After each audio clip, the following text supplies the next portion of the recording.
500 ans, nous, ça a permis de faire découvrir le Havre à des milliers de personnes, de changer la vision du Havre, y compris pour les gens qui viennent de l'extérieur, qui tout d'un coup se disent « mais le Havre, c'est fantastique », de faire que les Havrais puissent aussi accéder à des œuvres, bouger l'été, circuler, ça c'était vraiment fantastique. Ça a été bon pour l'activité économique et touristique de la région.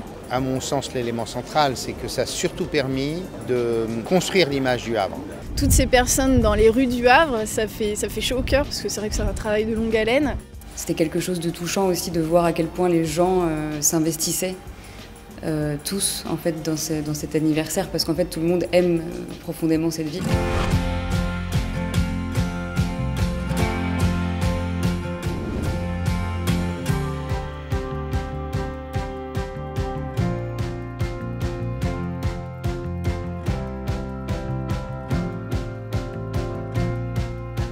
Donc il y avait une légende sur le Havre, on nous avait dit oh, tu vas aller au Havre, tu verras, c'est pas terrible, c'est industriel, etc. Puis avec mon épouse, on est venu un petit peu en précurseur, on a découvert la ville et on a découvert vraiment une ville sympathique, attrayante, qui vit. Les gens qui n'habitent pas ici en fait, voient beaucoup de défauts dans cette ville et les gens qui y habitent la comprennent et ont envie de s'investir quand il se passe quelque chose dans cette ville. Nous, ce qu'on voulait, c'était montrer aux enfants qu'ils habitaient dans une ville agréable, dans laquelle ils faisaient plein de choses.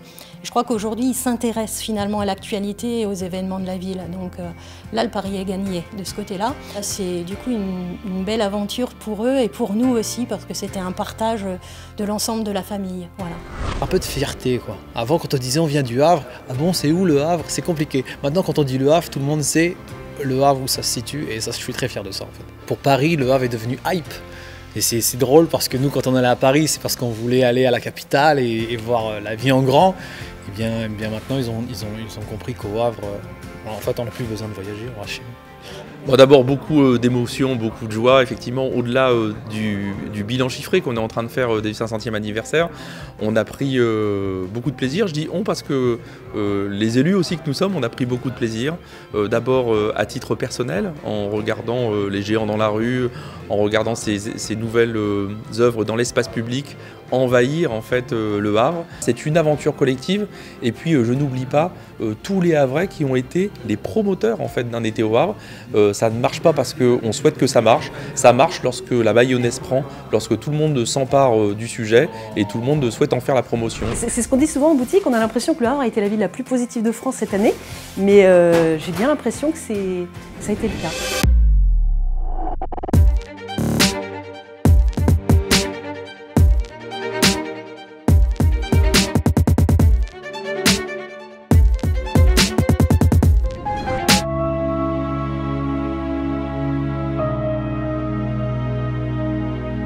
Je suis restée, je crois, 3 secondes complètement hébétée à voir toutes ces personnes et tous ces sourires.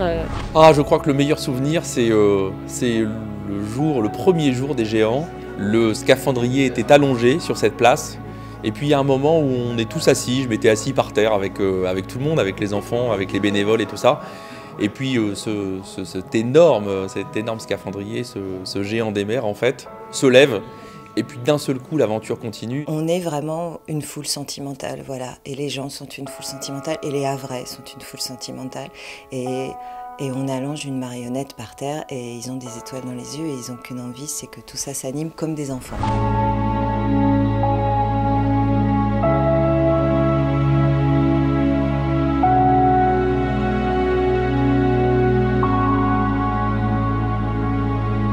Le final où là j'ai versé ma petite larme, voilà, l'émotion est venue, enfin, c'était bourré d'émotions et ça reste un moment assez marquant.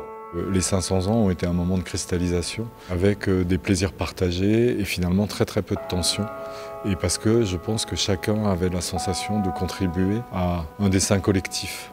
Ce qui pour moi résume vraiment ce qu'est une ville, à la fois l'unicité et la diversité.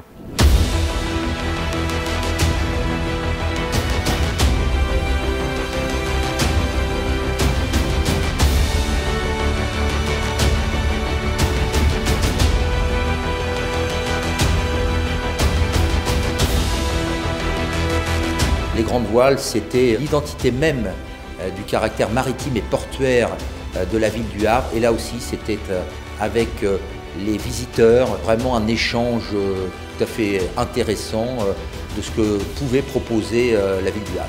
Programme très éclectique, ça allait plutôt dans tous les sens, c'était un véritable feu d'artifice et donc il y en avait pour tous les goûts, c'était accessible, c'était populaire.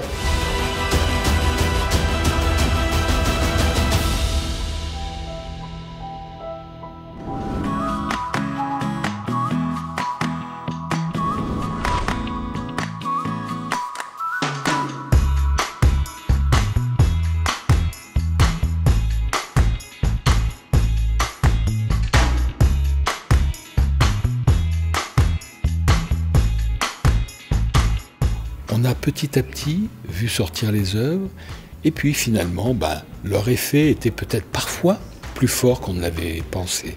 Vous avez des sensations très physiques, tous les éléments, l'air, le vent, le soleil, l'eau, tout ça vous prend. Et donc c'est cette impression physique qu'il faut essayer de traduire et demander à des artistes qu'ils prennent la ville à bras le corps et qu'ils proposent des installations pour la révéler, pour révéler ce que je viens de décrire en quelque sorte. Quelque chose qui a plu et qui est éphémère, c'est quelque chose qu'on se souvient toute la vie. Ce qui m'a immédiatement plu, c'est sa possibilité d'intégration dans cette église, une forme de tornade. Donc, quand on lit les Actes des Apôtres, l'Esprit Saint nous est présenté comme un violent coup de vent. Le rouge, c'est la couleur de l'amour, la couleur de l'Esprit Saint. Il y a les cabanes, mais il y a la plage du Havre, le ciel du Havre, la mer du Havre. C'est vraiment tout cet ensemble qui crée ce projet magique. Peu de gens ont su, c'est que lorsqu'on se promenait dans les cabanes mises en couleur par Karel Martens, en réalité c'était un processus de cryptographie. On se promenait dans le texte fondateur de François Ier. Mon grand étonnement a été qu'à partir d'un certain moment de la mise en œuvre, tout s'est fait dans la joie. Nous, on était en mode panique à bâbord parce que un truc qui fonctionnait plus. Rien qui fonctionnait. Oui. Et moi, je vois cette arche qui était comme un pied de nez à nous. Il y avait un truc où je me disais, mais eux, ça y est. Je pensais à Vincent Ganivet. Je dis, mais alors lui, tranquille, c'est bon, son arche, elle est construite. Là, il peut respirer.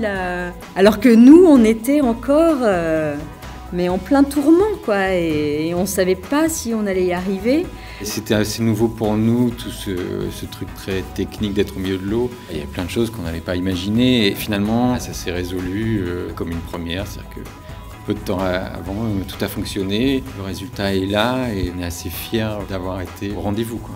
J'aime énormément Impact. Je trouve que ça change la relation à un lieu de manière vraiment sensible. Avant, c'était un lieu de passage express et là, c'est un lieu de repos et de contemplation et d'attente d'un moment vraiment magique. Si je devais citer une œuvre d'art, c'est pas très original, mais là, il y a la double catène de containers, parce qu'elle est en train de devenir l'œuvre emblématique de ces 500 ans. Il ne faut surtout pas que ça soit enlevé, c'est tellement joli et on y tient, donc ça, c'est important aussi pour nous.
créer de l'attractivité pour cette ville.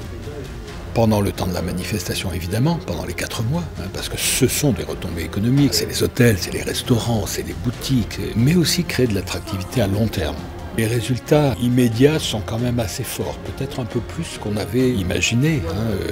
2 millions de personnes qui ont été touchées par ces manifestations pendant au moins 4 mois, c'est beaucoup. Donc il y a effectivement un effet qui rend la ville aujourd'hui, du Havre, presque même un peu tendance. On a envie de venir voir ce qui se passe là. Et ça, c'est une réussite, c'est tant mieux. Tout ce qui ne sera pas quantifiable, c'est toute l'émotion qui a été ressentie par les Havrais et les visiteurs du Havre. On se dit on a bien fait de le faire et c'est une belle aventure pour le Havre et surtout pour l'avenir du Havre. Nous, au niveau de la fréquentation de l'Office du tourisme, on a connu une hausse de à peu près 35% sur l'ensemble de la période d'un été au Havre, avec des pointes assez exceptionnelles pendant les géants et les grandes voiles de 300%. On a explosé le chiffre d'affaires aussi de notre boutique qui a beaucoup plu à nos visiteurs. Donc on a un bilan évidemment extrêmement positif en termes de fréquentation.